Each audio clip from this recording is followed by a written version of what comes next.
Ooh, check, check, check. It's going to be so early back home. It's going to be so early, there's no way. Let's see. Are we live? Ooh, we're fucking live, boys. Let's freaking go, baby.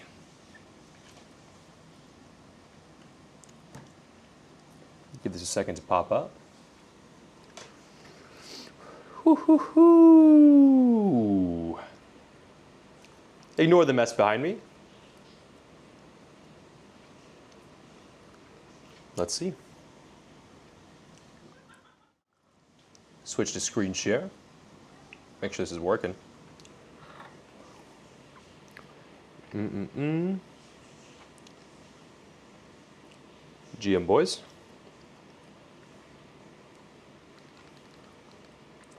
Give it 1 sec. Switch to screen share. Oh, it's perfect. All right. Get a little drink and we'll get started.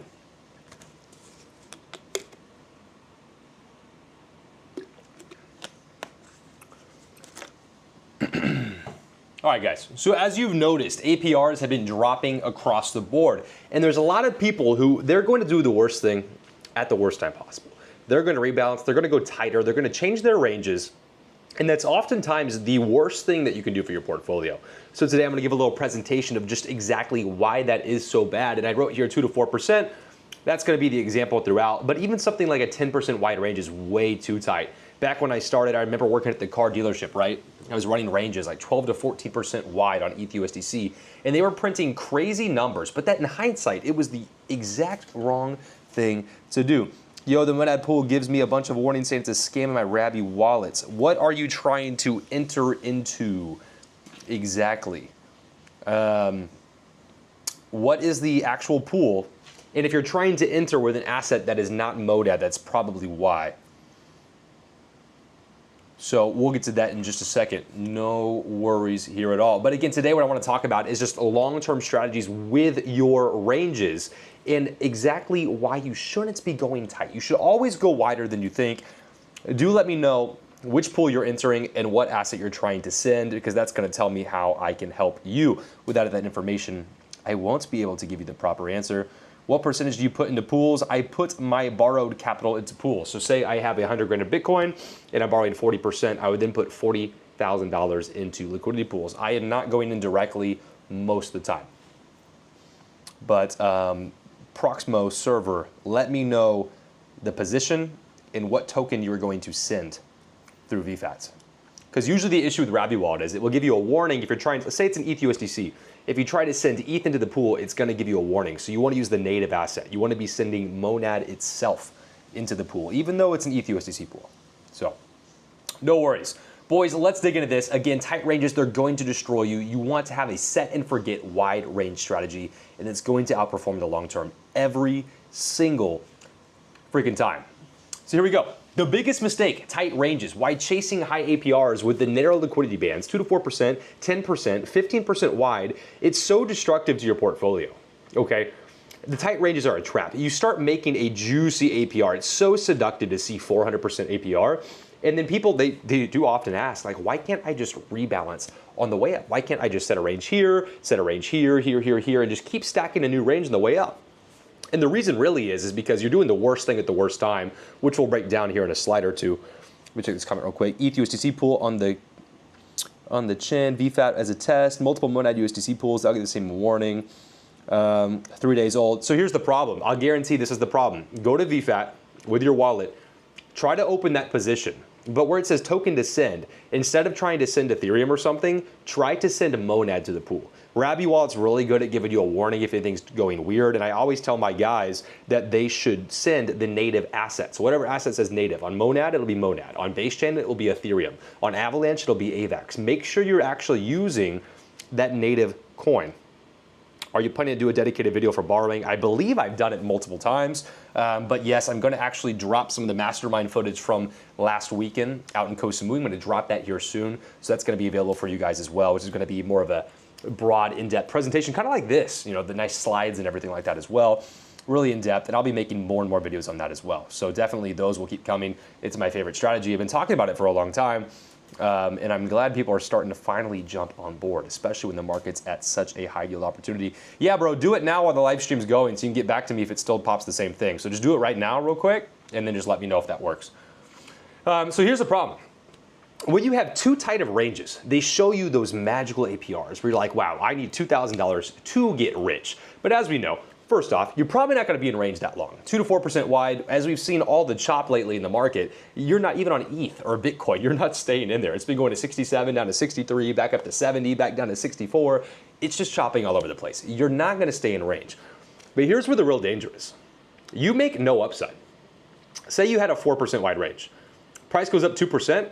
You're all in stables. You sold out. You are giving yourself literally next to zero appreciation potential. Now again, if you guys are borrowing, you are going to get a lot of appreciation on the capital, but each drops, you're going to get the falling knife of Ethereum or the falling knife of Solana or whatever it may be, and you take 100% of that drawdown. If you're in a tight range, the risk down is 100% because you're holding the asset. It doesn't matter if it's something safe like Ethereum, you're still getting zero upside, all downside. Right? If you're in something sketchier like a meme coin or something, you're going to nuke your portfolio if this happens. And there's a little breakdown right here, a 4% wide range. Might have to plug my mic in real quick, boys, actually. 1 second. But on a 4% wide range, a 2% move up and you're sold out. You're gonna make no appreciation off that. A 2% move down, or let's say even, a 2% move down, you're going to be all in Ethereum, and say it drops 20%. You're just going to catch the whole 20% drawdown. If the market pumps 20%, you would literally get no appreciation. You'd get, boom, USDC, gone. And it's the same thing, like I said, when I was running ranges back in the day at the dealership, when I was first getting started, some of my stuff was maybe wider than the 2 to 4% here, like let's say 15, 18% wide. But even then, I was getting great yields. But if I didn't make that much appreciation. If I wasn't borrowing for those pools, like, because I was still using these strategies I talked about back in the day, if I wasn't borrowing, I would have limited my upside so freaking much. The borrowing saved me in those situations. But it's very important that you always go wider than you think. And we'll keep breaking this down. Most of you guys should know this. It's a refresher for some of you because I still get messages sometimes and comments that's saying like, hey, I entered with this much Solana or this much Ethereum and I went to go pull out and I have less or I have more of the asset or the ratio is not the same. It's important you understand actually how the composition in these pools changes in your concentrated liquidity. When price is below your entry, well, let's say it's outside of your range to the downside, you're 100% in that quote asset. You're 100% in Ethereum. You're 100% in Solana or whatever that may be, depending on the pool you're actually running, right?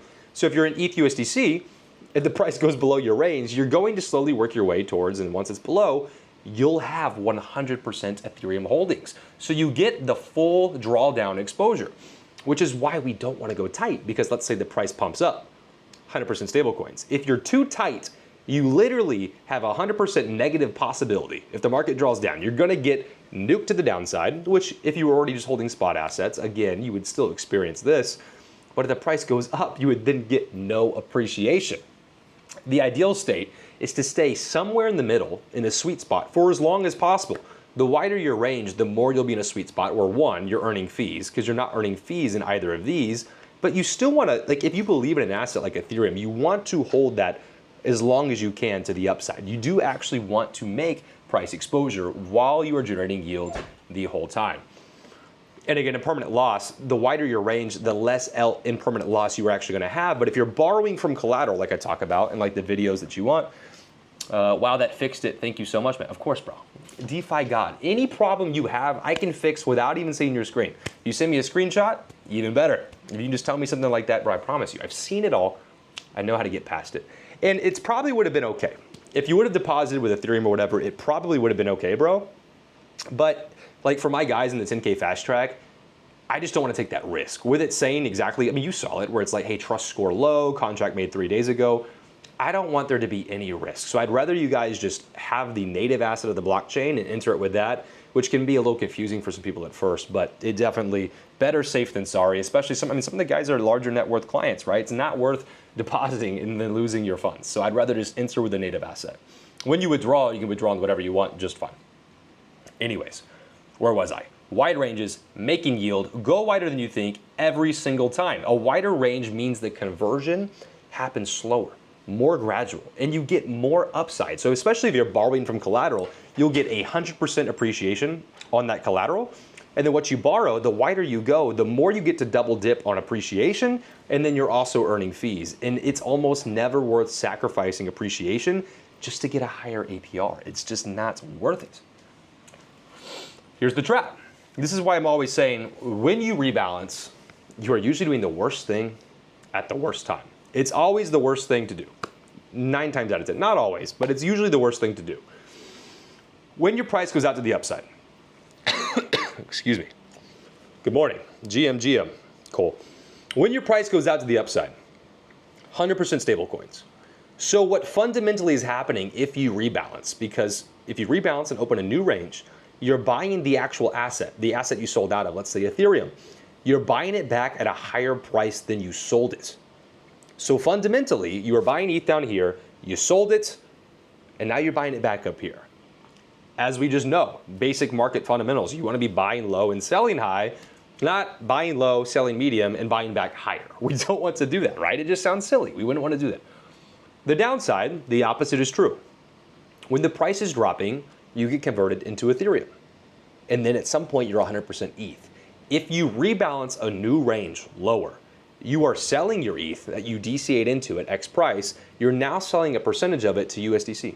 Abu, you're good if you need to go. Oh, okay. You're going to be selling ETH for USDC at a lower price than you bought it for because you're rebalancing. You're changing your composition, okay? And so again, the rebalance, you're doing the worst thing possible at the worst time every time. And this can start to affect when you go back to the price you enter or just long term, it's going to affect how much Ethereum you actually keep and have. Checking chat real quick. GM, all good, all good. And so again, this isn't just for 4%. It stands true for everything. I have ranges wider than most people probably on a lot of things.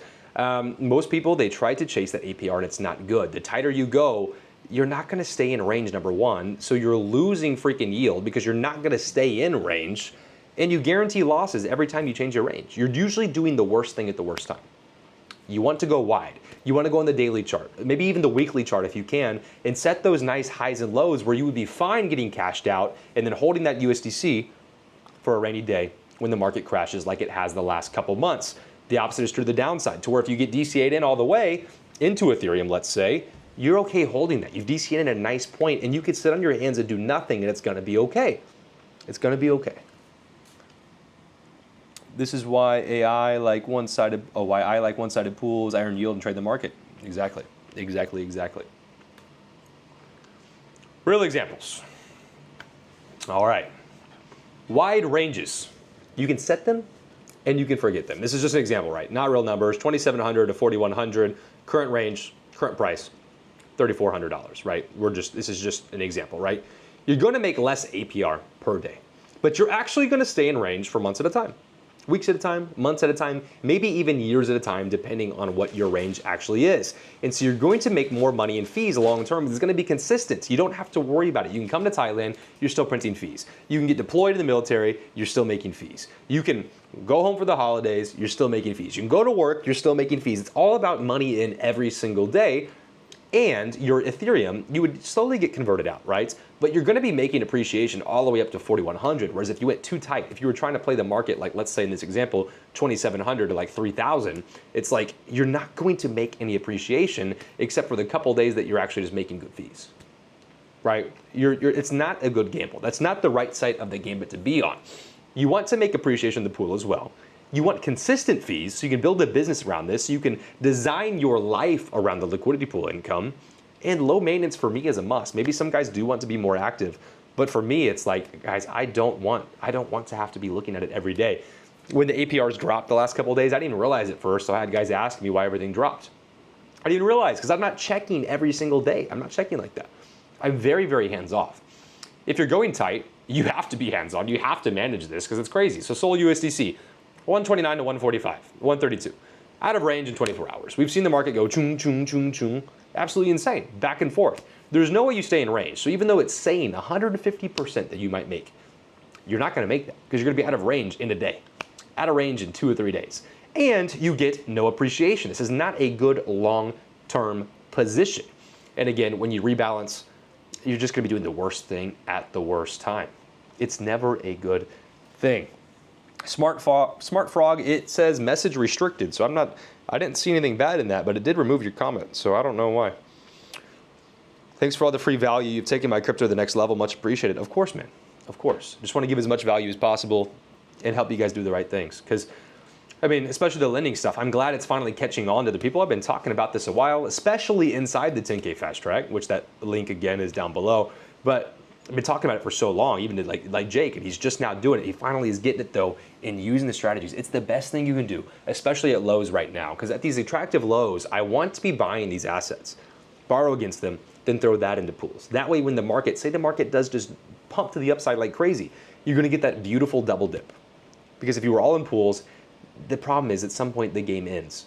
If you're not using the borrowing and then throwing the borrowed capital into pool strategy, at some point the game will end. I want the game to run forever. I check every day because I can't believe how much amazing opportunity DeFi is. That's a good reason to check though. That's not stress, that's just excitement. And I remember when I first started, dude, I'd be staring at it all night. I was refreshing my screen, watching a movie on the TV, and I had the laptop out, just checking, looking at new opportunities, seeing, back in the day again as well, APRs were just so much more crazy even on wide ranges. So on something like a full range arrow to USDC, I was making over 200%. So, we are in this like trench time zone where things are just much harder right now. But if you can learn the strategies and be successful when things are hard, like right now, when we have it to where things are just so easy to make money, when we go back to a place like that, then you guys just print so much freaking money and you already know what to do. So you set yourself up for success. I mean, I wish we still had those opportunities, man. Because like, again, full range arrow USDC, I was making over 200%, like 225, I think. Crazy. And there's no management on that. It's the widest range you can get. It's full range. So a lot of those opportunities, they just don't exist in the same way right now. When more volume returns to the market, things will definitely get better. But again, that's why it's so important to get started now, so you can make a difference now. When those opportunities come later, that will be a beautiful thing. But also, what if more competition comes in? As the market gets better, that also means more people will start to learn about DeFi and start doing this as well. So your opportunity, your time is now to be early to the game, because you just got to think, once Wall Street and these guys come into DeFi, if all this TVL comes in, it makes it harder for the little guy to win. That's why right now our edge is to be the mom and pop version of Coinbase, to make money on the side here, because we don't have that crazy competition right now. Is 3,900 a good price to set max price at for an ETH pool? The way I think about it is, would you be happy if in October you took profits at 3,900 and were done with the game? If ETH goes to 4,500, how much FOMO will you feel to buy back in higher? Because if you feel a crazy amount of FOMO to the point where it's like, you have to buy, then that's not good. I would just stretch it a little bit higher. Look at how much the APR changes from 3,900 to like 4,200 or something, right? Like, see how much better that, because the problem is the emotions. 3,900 is not a bad spot to be done, right? The problem is, could you emotionally handle Ethereum maybe going to 5K and everyone calling for a new all-time high, going up to $5,000? Could you emotionally handle being out of the game at that point? Now, again, if you're borrowing from collateral, your pools might be out of the game, but you'd still have that ETH on the side that would be running up, so that's good. You'd still have exposure. That's why that strategy is so important. But a lot of what I think is just like, how much will this emotionally affect me if I'm out of range at this price? Because like in this Solana example, if you're out at 145, you think you're not going to feel any FOMO up to 225, 250? There is no way. There's absolutely no way there won't be FOMO there. But if you are running off borrowed capital too, you can go a little tighter, like 3,900. Like you might be okay setting that a little tighter, even if you think it might go back to 4,500, because you have the collateral on the side. You'd still have ETH on the side that will catch that full pump up to 4,500, and then you can start taking heavy profits. So if you're okay with being sold out at 3,900, not a bad idea. Hopefully that is a good answer for you, my friend. Long-term strategies. Set it and forget it. This is just the way I run the portfolio. Could I make more money getting in the weeds? Maybe short term, but again, long term, it just never plays out that way. I want a system that makes me money day to day. If I wanted to be a trader, I would just be a trader. I don't want to run liquidity pools so aggressively tight that I'm in there stressful, looking day to day, having to set Coinbase alerts and stuff like that. Like, I don't even look at the alerts. It doesn't freaking matter, right?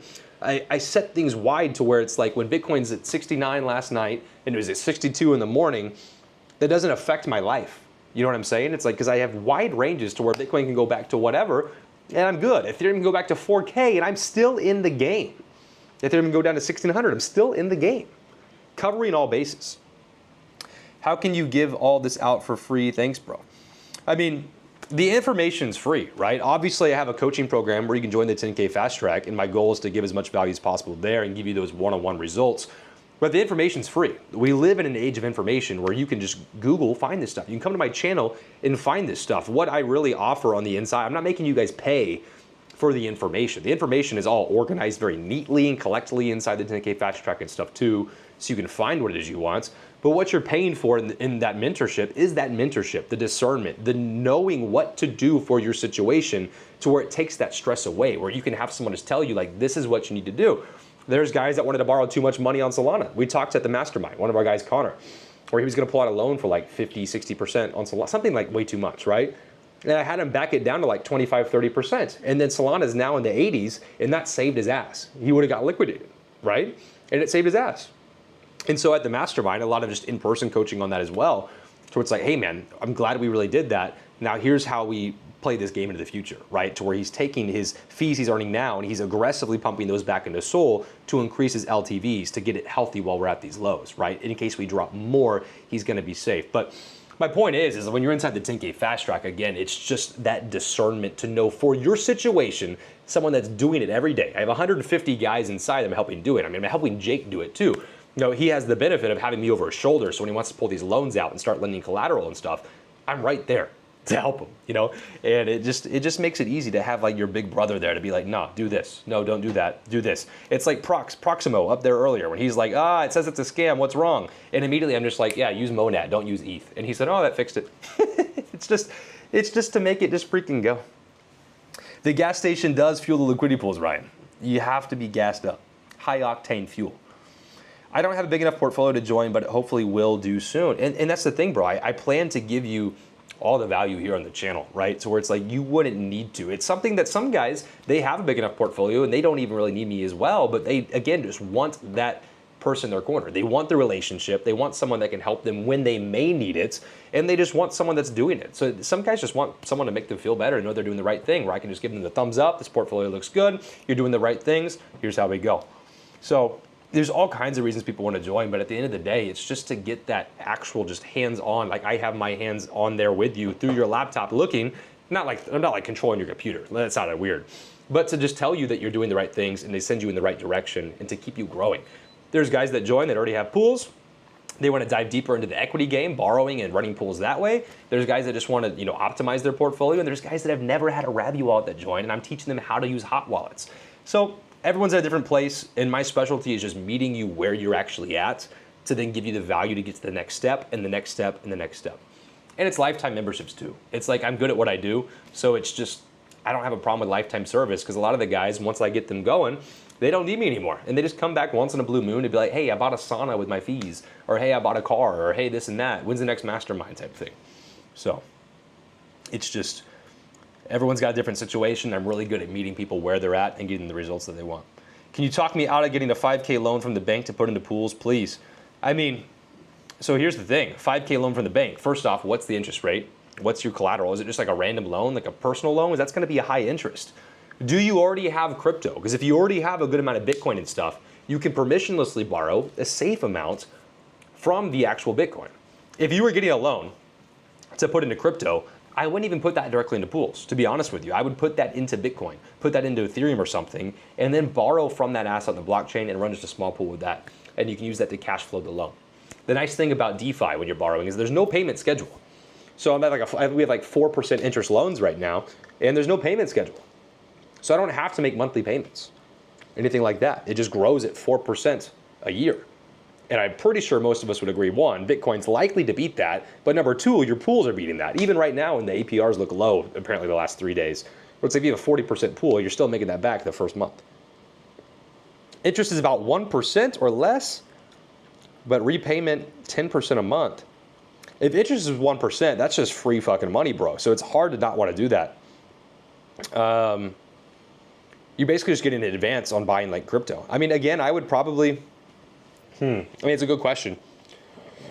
Again, it's only 5K, but I would still probably look to just buy Bitcoin with it and then borrow like 2 to 2.5 grand against the Bitcoin and use that to run pools. Because again, I just think it's the best strategy long term, especially right now, because if you're buying Bitcoin right now and we get a nice pump up to the 80s or something, you're gonna make a lot of money that way too off your collateral. So it's that long-term vision, but repaying it by 10% a month, I mean, yeah, it's hard to argue with this because 1% is so attractive. It's just free money, 1%. So you borrow 5K and I mean, every year, yeah, it's like $50, bro. I mean, it's just nothing. It's just nothing. Yeah, it's hard not to. It's hard not to, man. I can't talk you out of it that much. I would try to talk you out of putting it directly into pools, but at the same time, a good ETH USDC, you'll just be paying that for free. But I would probably, yeah, I would look to buy the collateral first and then borrow that way. Okay, back to the screen. Durable, long-term ranges. Again, set them on the daily chart, the weekly chart. Because if you have these wide ranges based on support and resistance on the weekly, it's very unlikely that they go out. And if they do, it's going to be going out short term. If you're setting ranges on the hourly or the 4 hour, those support and resistance levels are not that freaking strong. Have you ever thought of a paid live stream for your next live mastermind to those that can't make it? That's a good idea.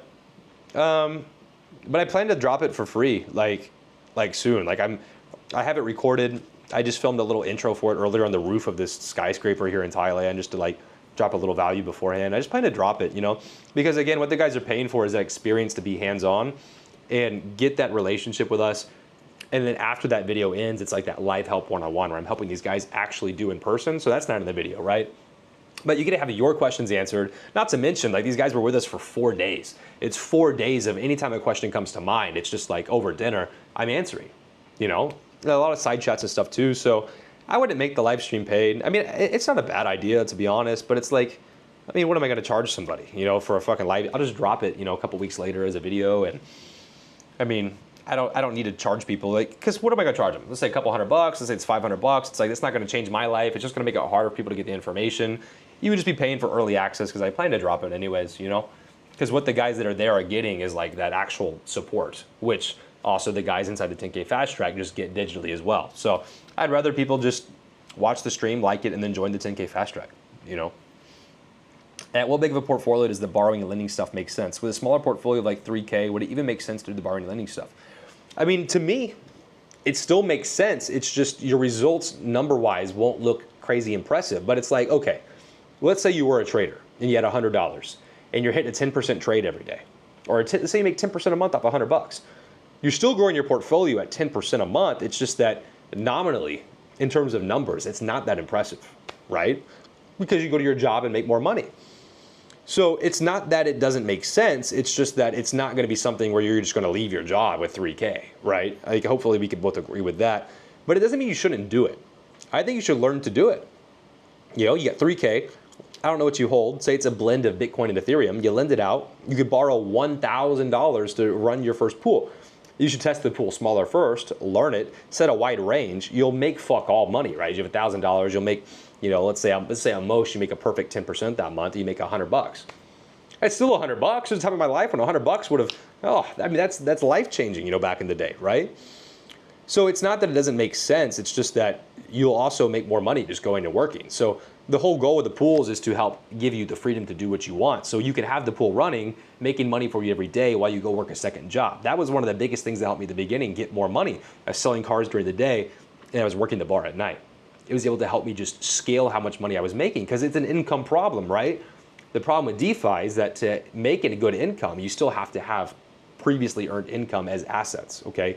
So if you don't have any assets, you still need to focus on giving value somewhere else. If you don't have enough collateral or assets to provide to give value to people that are looking to swap, because you're not going to make that many fees, and hopefully that's making sense, you need to give value where you can, which usually the beginning is by giving your time somewhere. Working 2 jobs, it sucks, bro. I remember barely being able to wake up in the morning on Fridays after working both jobs on Thursday. You got to work both jobs on Friday. And I had to wake up on Saturday even to start, like, you know, back when I first started, I was just teaching it for Jake. You know, I was the guy on the inside teaching this stuff. And I just remember being so freaking tired, guys. But it's like, you really got to put the grind in at the beginning. Like, I would say most of us here probably weren't just born into money, right? So a lot of us, you have to make you can just answer questions on the fly. But that's the other benefit of the 10K Fast Track is someone can join that for, you know, whatever. They can join the group and they just have an outline of what to do for them. And it just makes it super, super easy to get started and just have it done. Like Grant. Grant already knows all the shit at this point, but he's keeping me there. We do one-on-one stuff all the time just to keep it for sure. He can focus on doing the dental work and the orthodontist stuff that he does. He can focus on life, and he has all this taken care of, right? To where he just always knows he's going to do the best thing possible, not to make any emotional mistakes or to buy any, trash coins, stuff like that. Sometimes it's just the extra person in your ear telling you don't be a fucking retard, And again, the relationship at the end of the day as well. It's just a good relationship. But yeah, 3K, it doesn't mean you can't start. It's not going to be impressive. But it's still worth starting and learning the skill. It's a skill to build, right? You have to build the skill. That's like saying, like, oh, should I go to the gym? Like, I've never really been before. Like, I just don't think it's worth it. It's going to take so long. It's going to take so long. You're right. But you got to get started.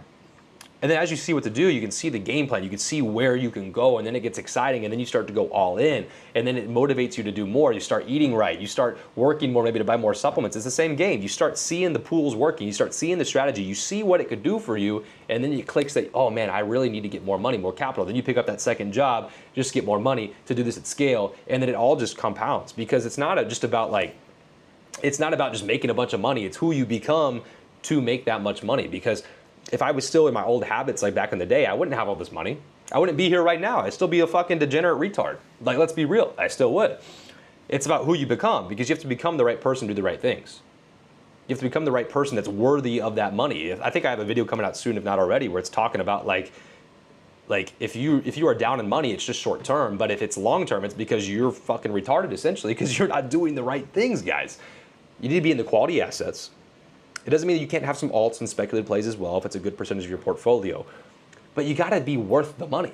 And if you're gambling, buying trash, and your portfolio is down 80%, it's because you were doing things not like conducive and congruent with who you want to be. If you want to be rich, you need to do what the rich are doing. And again, so a lot of this, what I'm teaching, especially at the mastermind and just in general, it's principles from the wealthy in the real estate world, from the private equity game. It's like we're just trying to get assets. And then I'm leveraging, inventing money from those assets to then run businesses on chain, right? And it's just scaling. And then I use that business income to buy more assets. And then I can borrow against the assets at lows. I did it in April last year. I did it again recently, right? And so hopefully we go back up to the upside. If it takes a while, that's fine, because the business is just print. If it goes sideways, it's fine. In April, I thought we were going to do more like what we're doing now. Last year in April, I thought after we hit like $1,400 ETH, I made big buys on ETH, big buys on Bitcoin, borrowed against. I thought we were going to go sideways for months. I was set up with nice ranges off borrowed capital, and I had all the spot assets. I was wrong. We went up so fast back to new all-time highs. We set new all-time highs. If I was just in pools, I would have got cashed out way too early. Cashed out. But because I set up this game to win for sure either way, my collateral, like the Ethereum, like 3x'd from like $1,500 buys to $4,500. And I didn't sell until we went over 4,500 and back down to 4K. And then I was like, I gotta get out. So I sold some ETH at 4K, but I set myself up to win either way. If we went sideways, like right now, I was gonna be printing. If we went up, all that collateral plus printing as well. You get the best of both worlds. I'm not gonna lie, this is so much better than his life. I mean, it's just different game, bro. Different game, different audience, different message at the end of the day. Like friends, partners, but it's just different message, right? Have you tested the ledger with Monad pools? I actually did not. I did not. I will do that.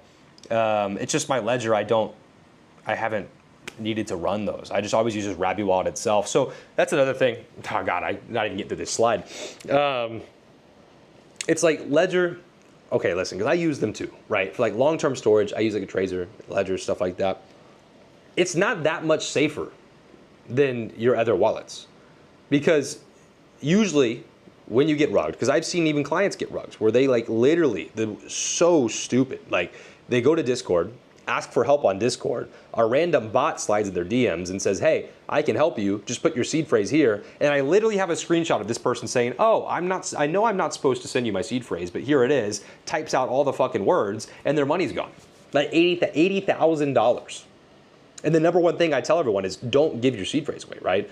My point being is that most of this stuff is socially engineered, or you sign a bad transaction, which if you would have signed on your ledger, you would still lose your money. So most of this stuff is not coming from, like, it's because of the hot wallet. If you were going to sign something on the hot wallet, you would have signed it on the cold wallet. So that protection it's mostly from the physical realm, because if someone opens my laptop and they know my Rabby wallet password, they could then get into that and then send money. The only difference is if it was through the Ledger or the Trezor, after they open the Rabby wallet, they also need the PIN code on the Trezor or the Ledger. So it's just an extra layer of security. At the end of the day, it's not that much safer because most people lose money from being complete freaking idiots or getting social. I'm not saying like, listen, there's a lot of older people in crypto too that don't know how easy it is to get scammed, you know, and scams get better over time, right? But most of this stuff's socially engineered. It's not just happening like willy-nilly. It's like some weird shit. Either max greed, you get airdrops for $500,000 and you click claim like an idiot and you think you just hit the bag and then all your money's gone, or it's always some weird stuff. So it's almost never a situation where like, oh, I wish I had my Ledger, because you would have done it anyways. Yeah, so I mean, that's why I have a lot of wallets split up though too, right? To where it's like I have, you know, the V1, V2, V3, V4, like different code names and stuff. It's all just nerd stuff, but I do have stuff broken up. I agree, you could do it, but here's the thing, right? It's like you could do most of your operations out of your Ledger or Trezor, and then specifically the Monad pools, you could run a Rabby wallet, right, for the Monad positions, and then you send your profits back to the Trezor. So I have a lot of systems like that. Like I used to have one wallet that I deposited collateral into, and then I would borrow money, send the borrowed money to a different wallet that runs pools, and the pool wallet would send funds back to the collateral wallet.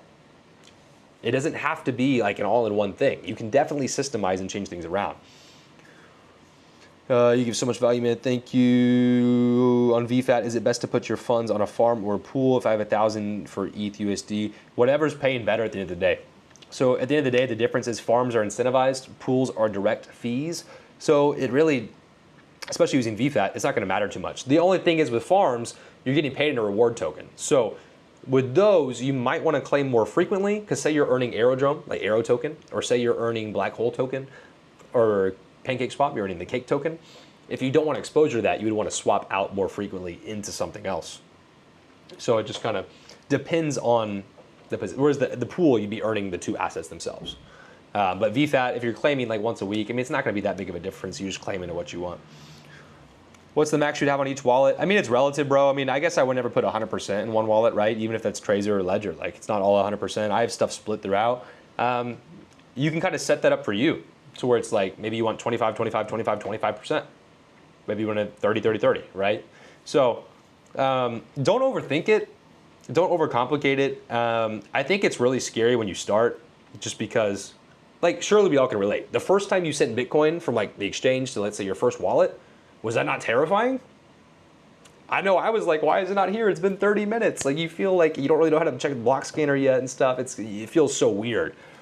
But then you get to where I'm at, and it's like, I don't have any money in the bank. It's like all on like hot wallets and cold wallets, and it's like in protocols lending. Like it's all spread throughout, different protocols, different wallets. Like it is all spread, but like all my money's on chain for the most part. Outside of like, I mean, yeah, there's a somewhat, I'd say relatively small stock portfolio and gold, and then there's like cash in the bank, I guess. But even then, it's like, I teach people how they can just pay for their daily life with those crypto credit cards and then just pay them off with stablecoins. So it's like, the money that comes to the bank account just goes back into crypto or just gets spent.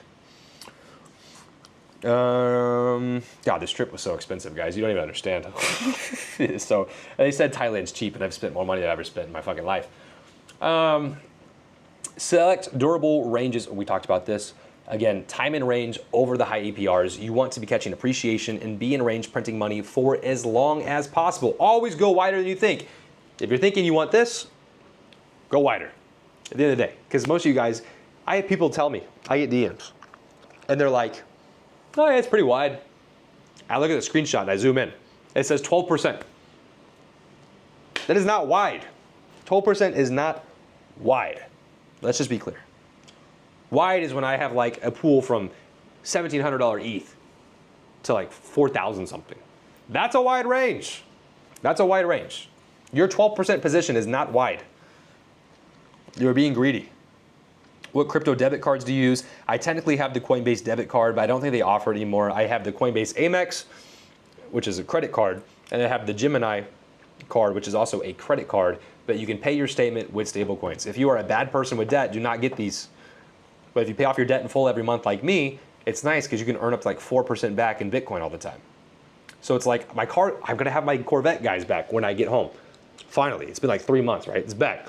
So when I pay the shop bill, insurance pays me, but instead of just paying with my debit card, I pay it with the Coinbase Amex, and I got like 2% back in Bitcoin. So it's like the thousands and thousands of dollars I spent on the car repairs, even though insurance is paying most of that, but they debited me, and then I could pay the shop. It's just free Bitcoin. It's like an extra a couple $100 in Bitcoin, like easy, just for fucking swiping that card.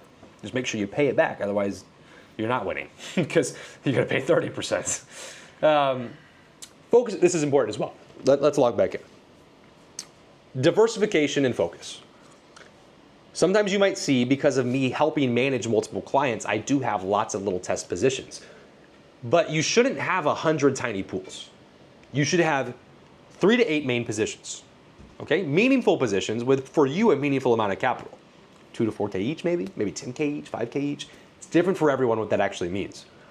And you scale the ones that are winning of the assets you like until they start to generate that significant level of income where you're making the money that you need to make or want to make each and every week, month, etc. You scale those. You don't keep opening a bunch of other fucking pools. One of our clients messaged me the other day, and I basically was asking them like, okay, do you know what your winners and losers are? How can we consolidate these, right? And at the end of the day, yeah, she has like way too many positions open, so we have to do that. So I'm just gonna have her do that on the group call here Saturday. Take care of that once I land back in the U.S. Because if you have so many positions, it's like you can't even manage and really. You have the spreadsheet, so you would know, but it's like too much stress. I don't want 50, 100 little businesses. I want to have like 3 to 8 that I'm managing consistently, wide ranges. I can just monitor in and out. It's less time for management. You just get in, you make your money, and you get out. So kill the losers, feed the winners, hopefully, and then scale those. You don't need to have, I see it too often, hundreds of dollars in 100 positions. And it's like, oh my God. Some guys, they joined the 10K Fast Track back in the day. I remember so many meme coins. It's like they'd have like 100 meme coins. They'd have a large like portfolio dollar-wise, but they literally have like 200 coins with $100 in each one or something, and it's absolutely insane. It'd be like $100,000, and there's so many coins with a couple $100s in them. I've never seen anything so gross. How do you even know when to sell? You don't. It's ridiculous. You can't manage that. It's like the shotgun approach, and it's so bad. It's so bad. The collateralized strategy, lending your long-term assets. So let's say I got a check for 10K today. What do? Buy Bitcoin, buy Ethereum, whatever that may be. Buy that, lend it out, and then borrow staples. Maybe I'd borrow like 4 to 5K against that Bitcoin, and then use that to open or scale other liquidity pool positions. Eliminates impermanent loss completely, and I start making more cash flow, and I have more of the assets. And this is so great, even if the market moves down. Me and Grant were talking Sunday night. He's like one of our largest net worth clients, and like in October, it peaked around 1.2 mil, right? Portfolio was like 1.2 mil in crypto, they have DeFi. That's great. Obviously, it's fallen a lot. The pools have offset that loss tremendously. So even though the market's down 50%, he's not. Because 50% would be at 600K. He is well above that. I'm not going to tell you guys the exact amount. But then we did the math too, and I guess I'm basically telling the amount. But if his collateral alone goes back to all-time high, he has so much more Bitcoin now. He'd be at like almost 1.8 million in just the collateral. Not to mention the pool's appreciating and the more fees. He's generated so much more income. He's used that income just to buy more Bitcoin. He has so many more assets than he had. Even from October, the pool's DCA'd in, the fees, everything. Even though we're down and APRs look low and kind of disgusting, he literally just has so much more of the assets than before. So when the market goes back to exactly where it was in October, he literally has over $500,000 more than he had just a couple months ago, which is crazy. And that's where it gets so exponentially powerful, where it's like when we come down low, now every dollar he's making is it's just worth so much more than it even was back at the all-time high. How often should I switch to a fresh hot wallet? I have ones that I've had since the beginning of me doing crypto. So it depends on how much of a, I'm just gonna say the word again, how much of a fucking retard you are. If you're on sketchy sites doing weird shit, I would just start them all over, right? If you can't trust your wallets. Which sometimes is not your fault. Sometimes something might go wrong, but I'm not having to start new fresh ones all the time. If for example, I teach, so I have a lot of wallets because I have different demonstration. This wallet's for this wallet's for this, different like passion projects in there, a wallet just for this site type stuff. So I'm like over autistic about it. You don't have to be. I think the more you can diversify the wallets into like categories, it's probably a good thing. But if you don't know where the wallet's been, start a new one. And then just use proper practice. Like, be safe. Don't be stupid. Don't do weird shit. And you shouldn't have to change it. Make sure your seed phrase is on paper, never stored digitally, because we've all seen the iCloud leaks of like famous people back in the day, right? Where all their photos get leaked. So it's like, you don't want that to be your seed phrase. You don't want it on your computer, and then you go download GTA 5, and then there's a virus in there, and it starts mining through your computer, and it finds that seed phrase in a file you have written down, and then your money's gone, right? So just don't be stupid. Usually at the end of the day, just don't be stupid. Don't have your seed phrase digital, and wherever it is in the physical world, keep it safe, and don't tell your ex-wife. Could you use passphrases with MetaMask or Rabby Wallet? I mean, do you mean like the seed phrase? Because yeah, you just import the seed phrase, and you could literally take your MetaMask seed phrase and just put it into Rabby. Same thing. Also, you look up the BIP code, and if you have like the string of numbers, you can look up what those actual words are in relationship. You can decode it and then enter that. You also have a password, and you can use like Face ID and stuff on your phone. Like I have all the crypto stuff on my phone too. It's like, so if I don't have my laptop, most of my wallets are on my phone. Not all. There's a couple that like I don't have on this laptop that I have on my MacBook Air. There's like one I only have on my computer at home. There's stuff, I think I have almost everything on my phone. A couple things, maybe not, but it's nice because you take it with you anywhere. You take it with you anywhere. That's the whole point, is freedom. So I can go anywhere, be here in Thailand, run everything, go home, run everything. Wherever I go, I can run anything. If I'm stuck at the airport for 3 days, I can pull out my phone and manage my portfolio and borrow money and spend money and buy things. The 13th word, I don't know. I haven't really ever done it. I've done it like one time, I think on a Tracer or something back in the day. I don't know. So you would have to figure that out. But you could buy a Tracer, do the 13th word or whatever thing, and then connect the Tracer to your Rabby wallet. And then, because I have wallets like that too. I do have like a Tracer one I'm running right now to where I sign everything through Rabby still, but I have to use the Tracer to actually confirm the Rabby transaction. Same thing with like Ledger for Phantom. I've done the exact same thing for a lot of Solana positions before in the past. More of like a medium-term wallet where I'm rarely interacting. It's like lending and borrowing positions. It's a little safer, secure, but it's also annoying because like when he buys something for me out here and I want to send him stable coins, I'm like, hey, I'll send you stables, I got you. So then I have to wait till I get home and have my Ledger. And that's where it gets inconvenient to just send him USDT. I don't know if it works for all the chains I am on. Yeah, just a quick test. I can test the Monad stuff too. I wouldn't be so fearful. I wouldn't be so fearful because like I say a majority of my money is on hot wallets, to be honest. Yeah, don't overthink it.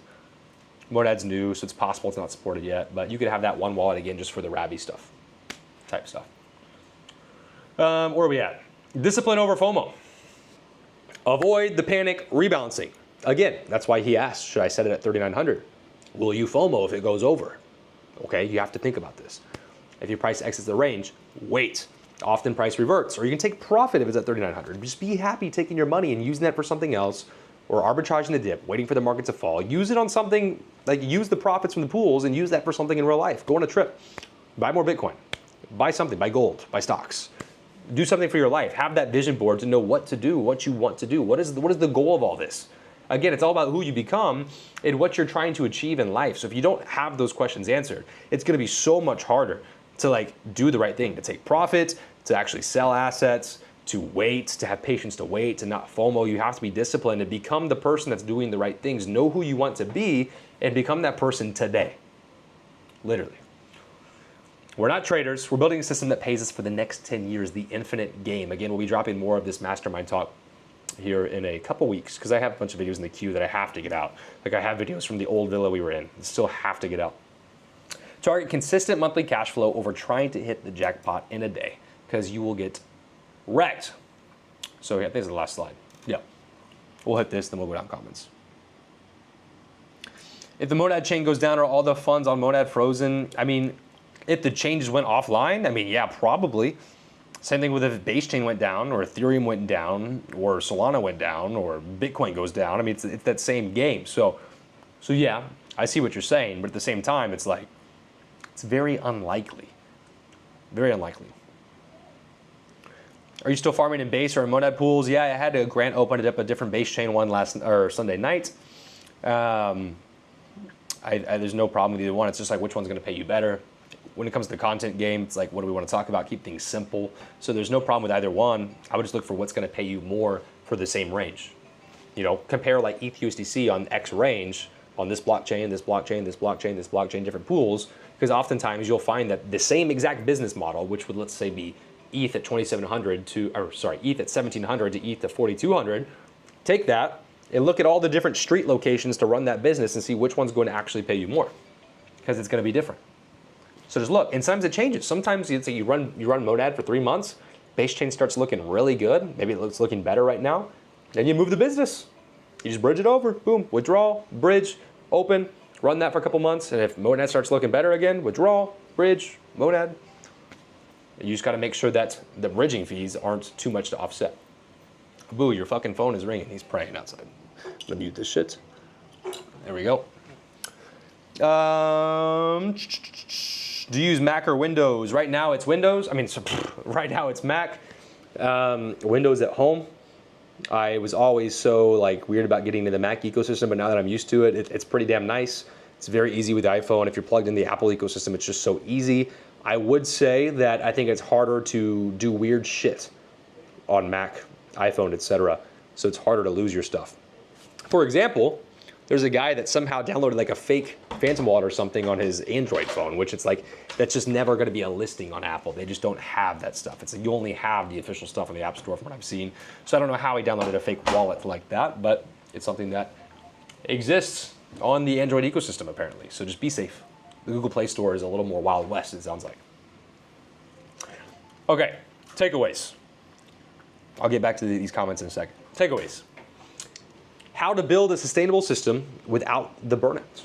Okay, go wider than you think every time. Tight ranges 2 to 4%, 12%, 16%. They're too tight. Again, I was running lots of 16% back in the day. In hindsight, they were way too tight. And the fact that I was borrowing and lending from those assets saved my ass, because I would have been absolutely wrecked if I was just running those pools at 16% wide. They create that illusion of high APR, but they result in you're constantly churning, rebalancing your range. You're having to make a decision that's usually the worst decision at any time. You have to make that decision all the time. You get no upside, all downside. Wider ranges capture more of the upside, like we were just saying, and they protect you from getting shaken out through all the volatility. Right now, me and Jake wake up every morning, Bitcoin's at X price, it's moved by like 8%, like twice in the last day, where we keep seeing 62K Bitcoin, 70K Bitcoin, 64K Bitcoin, 68K Bitcoin. You're in wide ranges, it never fucking matters, because I'm waiting to get to 118K Bitcoin, right? I'm not even playing this fucking game down here. I'm literally stretched so fucking wide. Tell Jake to get a new mic, it sucks. Can't even fucking exist in my own life. Does it actually suck? I don't know. Does our mic suck? People keep saying that. No. Understand your composition. And remember, as price goes up, you're selling into stables. So you have capped upside. Price goes down, you buy the asset, you get the full downside. So again, the wider you go, it softens that curve, it stretches it longer. So if you're wanting Ethereum, you believe in it long term, the wider the range, the longer you hold it, the more appreciation you make. That's good. You take profit later. The tighter you go, you make no appreciation, but you still have that same downside move. And if we're at a higher point in the market, this also holds true for if you have a tight range up high and Ethereum's crashing. If you have a tight range, you just go boop, right into ETH and you ride that shit all the way down. A wide range, you're in a nice chunk of stable coins here and you're slowly just getting sold into ETH. Slowly. So DCA is slower. It's much more valuable. That's why impermanent loss is demonized so much, but I still would say that on the market move to the downside, you have an impermanent gain because you're losing money slower. You make money slower on the way up in appreciation, but you also lose money so much slower. And that helped Grant out a lot as well. Minimize rebalancing. Frequent adjustments, again, that's what we were just talking about, but they lead to buying high and selling low. Every rebalance locks in those impermanent losses, those changes in your composition, and swap fees, I mean, they're gonna be negligible on layer 2s and stuff, really, but patience is more profitable 9 times out of 10 than doing something. Like, most people taking action in their portfolio at the time, they're doing the worst thing at the worst time, right? Like, they're getting emotional, they're getting in there and everything. I'm setting ranges once, maybe a little rebalance at the bottom, snuggle that thing down a couple percent. One range, and I let it play out. For me, it's a giant swing trade, where the longer it takes for ETH to get back over 4K and exit my range, the more powerful it gets because the more money I'm compounding and making. And once we get to that, let's say 42, 4,500 zone, and I'm cashed out, well then it's GG, and then I just hold stable coins and I wait. If I'm still borrowing at 4%, I can go lend those somewhere else for 8 to 10%, then arbitrage the difference, or I can pay it back. I can do whatever it is I need. But the point is, for me, it's basically just one long-term swing trade. Where the longer, it's like the pacer test. The longer it goes, it gets more progressively difficult as it continues. I don't know, some shit like that. If you guys are in America, you know what I'm talking about. But the longer it goes, the more money you make. If you're making 10% a month, if you're really making 5% a month, the longer it goes and waits, you're just, especially when we're down here at the lower end of the range, you're making so much more money. And that's what's gonna make Grant so much fucking money on this. Build a long-term system, focus on building a portfolio of 5 to 8 solid positions that generate consistent cash flow over years, months at a time, rather than trying to hit the daily jackpot. Rather than trying to look so cool that, oh, I hit that 10K a month off 10K. Yeah, if you're hitting 10K a month off 10K, you're either in some trash coins, risky coins, or your ranges are so fucking tight, you'll be out of range at the end of the week. But at the end of the day. And use your collateralized lending to safely scale. Boys, that is the game. That is the game. Let's see. That should be everything here. I'll open it up to some comments. If you guys have anything else, chat very active. I didn't know how good this stream would be, as I know it's kind of early back home in the U.S. So I'm glad to see a bunch of you guys on here. Huh? Anything you have below? We'll get it done. So we actually got Jake to say that he is going to go karting tonight. So it's the end of the DeFi Olympics. When it came to ice skating, UK stood no chance. India was wiping out. USA took the fucking crown. So tonight, it is the racetrack. And I don't know. UK stands a chance. Bro, I have a Lamborghini. I'm fucking equipped. It's a fucking SUV. It's He doesn't know how to. 700 brake. It's a fuck. I'm driving M4. No rear fucking wheels, bro. In the snow. I'm equipped. It's not like America, man. America, if you ain't first, you're last. Drive fast, eat ass, boys. Everybody knows the rules. They're not ready. So it'll be very embarrassing if I lose this race. But which it may happen. It may happen. We'll see. Last time he didn't win. In Vegas, I won. Literally. That was a good time. Cheese. No, cheated, bro.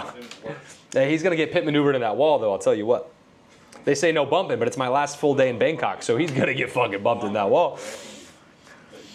When you get time, can you let us know if Ledger works in the Monad pool? Yes, sir. I will check that. I'll check Tracer too to see how that looks there on that. Also, if you have it, bro, you just bridge a couple dollars over and see. But I'll check for you. I'll let you know. Tell Jake not to drive the wrong way on the wrong side of the track. Yeah, I mean, I think it's all one direction, but it's still likely with this guy.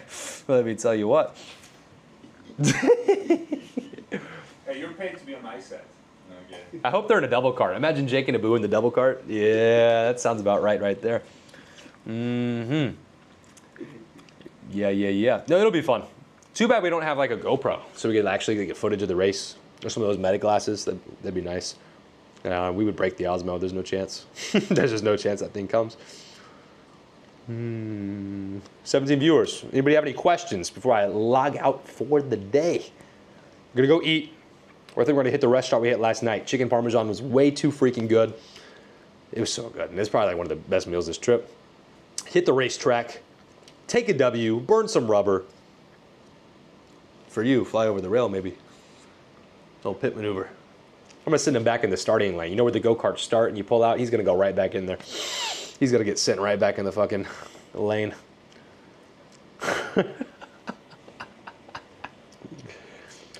All right, one last thing.